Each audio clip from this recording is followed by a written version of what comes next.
só, aqui é igual, é a mesma coisa, a única diferença é que eu vou deixar um espacinho, eu vou dobrar no meio e deixar um espacinho.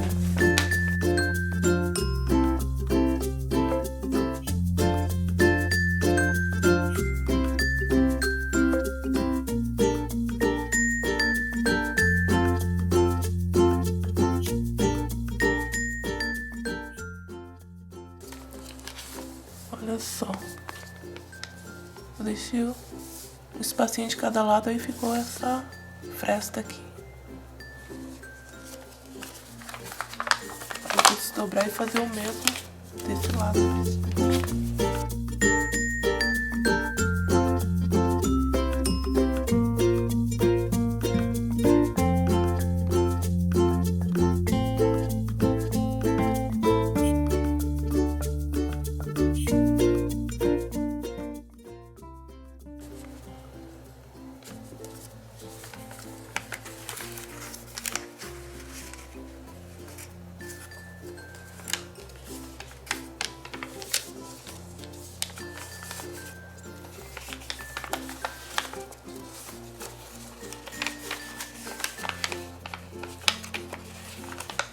Aqui eu vou empurrando pra dentro. Olha só empurrando ele já vai. E aqui também.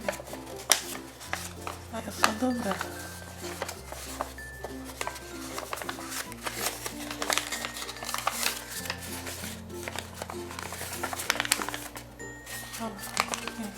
Igual também.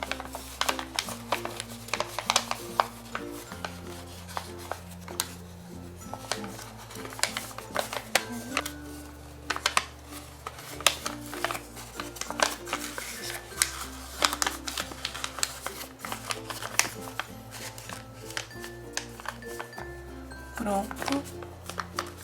Essa é a tampa da caixinha. Olha só. Encaixa bem certinho.